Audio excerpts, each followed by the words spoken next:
আসসালামু আলাইকুম প্রিয় ভিউয়ার, সবাই কেমন আছেন? আশা করি আলহামদুলিল্লাহ সবাই ভালো আছেন। প্রিয় বন্ধুরা, আজকে আপনাদেরকে দেখাবো সিলিং প্লাস্টারের কাজ। তো প্রিয় বন্ধুরা, একটি স্থাপনার আসলে প্লাস্টার খুবই গুরুত্বপূর্ণ একটি বিষয়, সেই সাথে সিলিং প্লাস্টার আরও বেশি গুরুত্বপূর্ণ একটি কাজ। তো সিলিং প্লাস্টারের ক্ষেত্রে অবশ্যই সিলিংগুলো খুব ভালো করে সিপিং করতে হবে এবং ভালো করে ঘোলা লাগিয়ে নিতে হবে। সেই সাথে মশলাটাও কিন্তু খুব ভালো করে মিক্সিং করতে হবে। আপনারা দেখেন এখানে সিলিংটার এই আস্তরটা ছাপানো হচ্ছে, দেখেন কত সুন্দর করে ছাপানো হয়েছে পুরোটা সিলিং। তো এখানে আসলে এই ওয়ার্কার যারা মিস্ত্রি তারা খুবই গুরুত্বপূর্ণ একটি বিষয়। কিন্তু প্রত্যেকটা কাজের আমার মেটেরিয়ালস ভালো হলেই কিন্তু ভালো কাজ হবে না, সুতরাং আপনার কারিগর ভালো লাগবে। তো এখানে আমরা আরও কিছু সিলিং প্লাস্টার করেছি, সেগুলো আপনাদেরকে দেখাবো। দেখেন কত সুন্দরভাবে সিলিংটা প্লাস্টার করা হচ্ছে। তো আসলে তারপরে হচ্ছে এখানে মশলাটা দেখেন একেবারে নরম মশলা দিয়ে প্লাস্টারটা হচ্ছে সিলিংয়ের। তো সিলিংয়ের মালটা আসলে বরাবর একটু নরমই লাগে, আর সেই সাথে প্লাস্টারের বালিটা যদি মোটা হয় তাইলে অনেক বেশি ভালো হয় আর কি। তো মোটা বালিটাই আমরা সবসময় ইউজ করার চেষ্টা করি। তো এদিকে আমাদের এই যে দেখেন এই সিলিংগুলো করা হয়েছে, এগুলো পানি দেওয়া হয়েছে সকালে। দেখেন প্রত্যেকটা কাজ একেবারে নিখুঁতভাবে করার চেষ্টা করতেছি আমরা।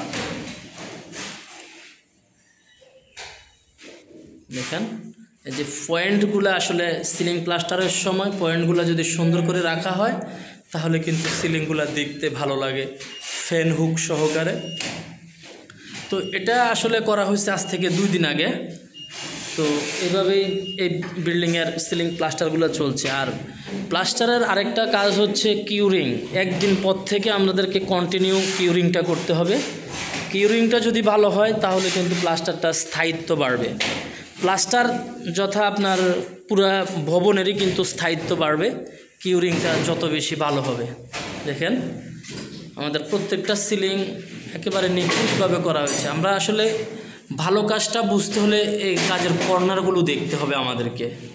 এই কর্নারগুলো যখন দেখবেন যে ভালোভাবে করা হয়েছে তাহলে আপনি বুঝতে পারবেন কারিগরের কোয়ালিটিটা আসলে কেমন, এবং এই পয়েন্টগুলো কিভাবে রাখা হয়েছে। দেখেন প্রত্যেকটা পয়েন্ট খুবই সুন্দরভাবে রাখা হয়েছে।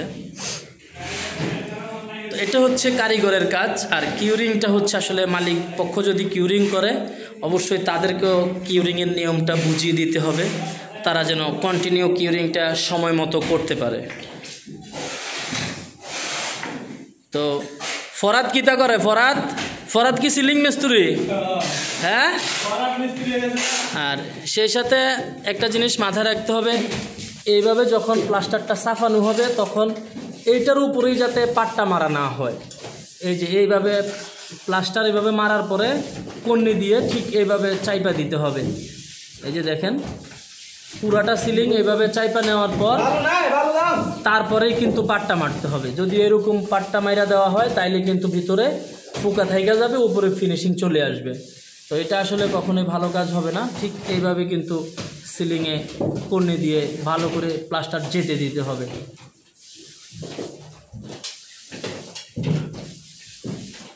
এই হচ্ছে আমাদের আপাতত কাজের পরিবেশ।